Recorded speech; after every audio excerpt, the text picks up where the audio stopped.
What's going on, everybody? King of Dragons 5000 here, coming at you with another figure review.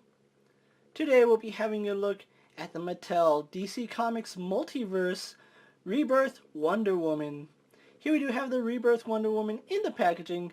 What we're going to do now is take a little break, get her opened up, and then we'll have a better look at the figure inside. So stay tuned, everyone. And so here we have Wonder Woman posed and out of the packaging. Before we have a look at the figure, let's take a look at what she comes with. Wonder Woman does come with the legs for the Super Lex Build-A-Figure, which we'll have a look at when he's all put together. Aside from that, Wonder Woman does come with quite a few accessories. She does come with 2 open grip hands for holding accessories. She also does come with 1 right fist. She also does come with a short sword, which looks really good in either hand. She comes with 2 types of lassos. We have one that can actually go on the little clip on her side. And then she has a lasso that can be extended and she can hold it with both hands. And you can actually pose her around with that one. Other than that, she doesn't come with anything, but I think that's pretty much all you need in a Wonder Woman figure. So what we're going to do now is have a closer look at the Rebirth Wonder Woman. So here we have a look at Wonder Woman, and I had to say there's things I like and I really don't like about this figure. Let's talk about the things I like first of all.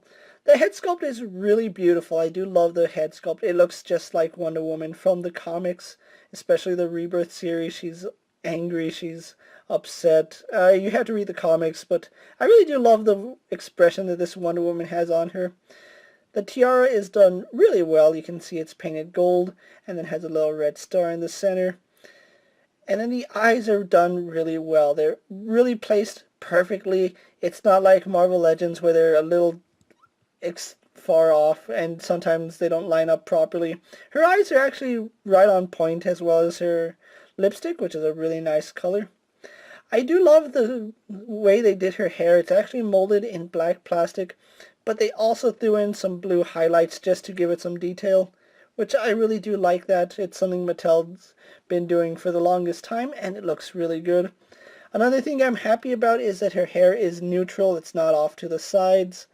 It's flat along her back. Of course, it curls out at the bottom right there, but it's perfectly okay. I still think it's a nice neutral looking hair. Now on to probably one of my biggest complaints about this figure. I don't know why Mattel molded her torso in red plastic.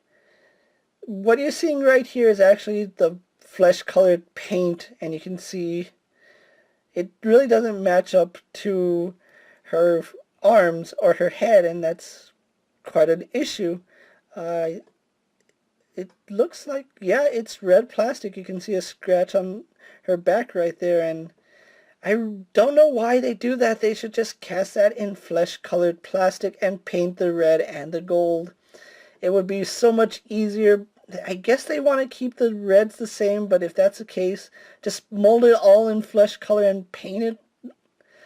I don't know what Mattel's problem is with Wonder Woman, or female figures for that part. Looking at her arm, you can see she is wearing an armband on her right arm. In the movie, she wears it on her left, but in the comics, she wears it on her right. You can see her gauntlets are done really well. The bracers have a lot of nice little detailing in them. You can see some sculpted line work in them. And they're done in a really nice silver paint. So that's done really, really well. Hands, they're the same color as her flesh, at least on her arms. We get onto her torso, and it's kind of thin right here at the shoulders. You can see her shoulders are pretty wide, and her hips don't really go out past her shoulders. I don't know how I feel about that. Maybe she could have had broader shoulders. Maybe that's just me. As far as her costume goes, it's almost accurate to the Rebirth comics.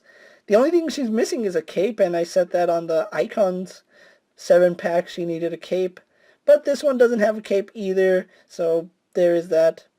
It really draws inspiration from the movie, or maybe the movie draws inspiration from the New 52, which is where this costume is based off of.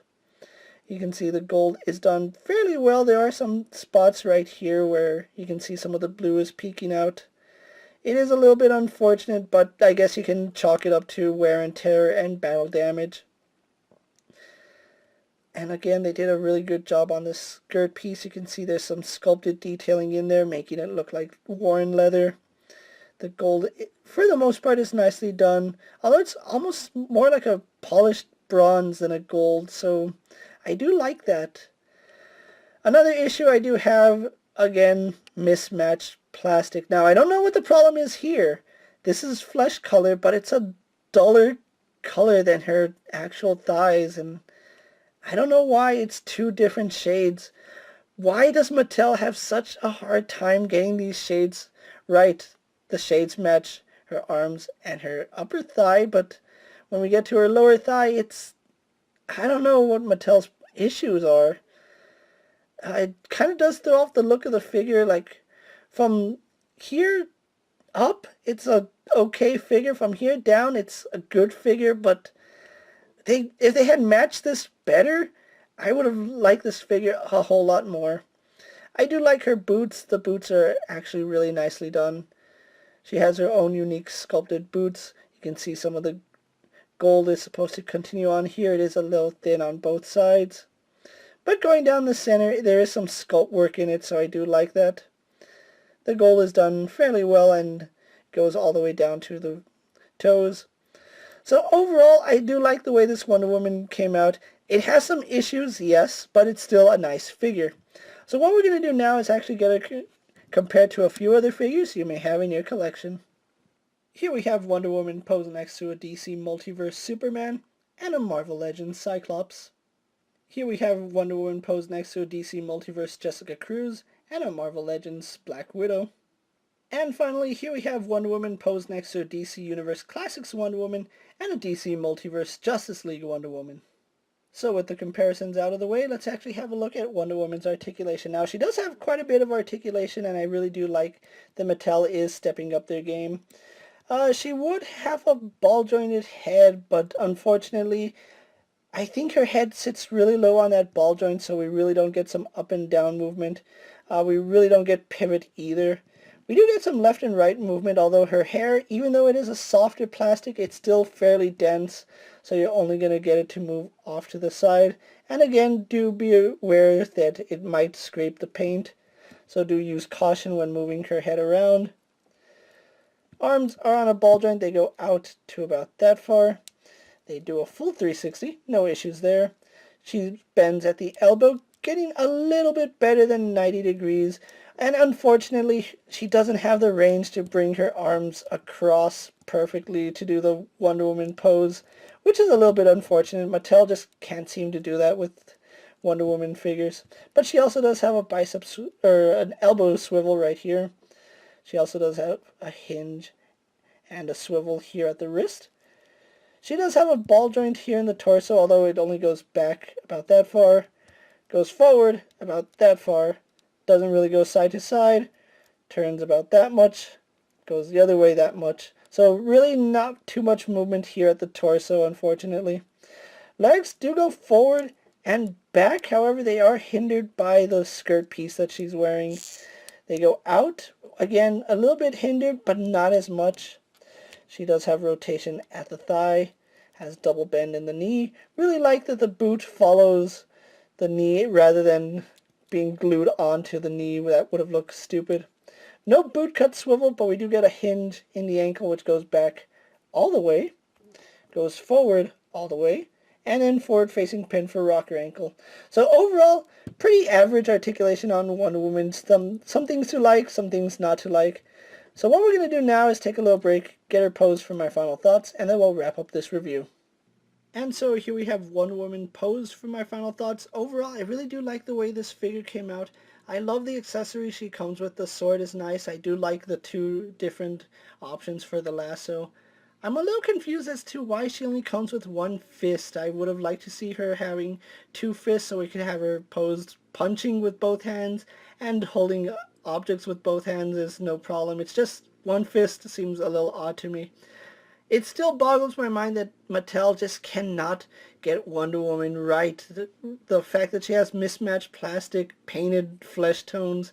If Mattel had just cast her torso in flesh color and actually made her legs match. This would be a really nice figure to have. I'm not saying she isn't nice to own, it's just that she has some issues. If you can look past those issues, she's a great figure and she looks good in your DC Universe or DC Multiverse collection. If you can find her, definitely pick her up if you're a fan of Wonder Woman, the Rebirth comic series, or just want to complete your Super Lex Build-A-Figure. I was lucky enough to get my Wonder Woman as well as the other Super Lex figures from my local comic book store. So huge shout out to Black Sheep Comics for getting this out to me so I could review it for you guys. With that being said, guys, I'm King of Dragons 5000. Don't forget to like this video, leave a comment, subscribe to my channel, go ahead and check out all my other action figure reviews, as well as all my other DC Multiverse videos. Hopefully you find them informative. As always, if there's a figure you would like to see me review, let me know down in the comments, and if it fits in my collection, I'll definitely have a look at it.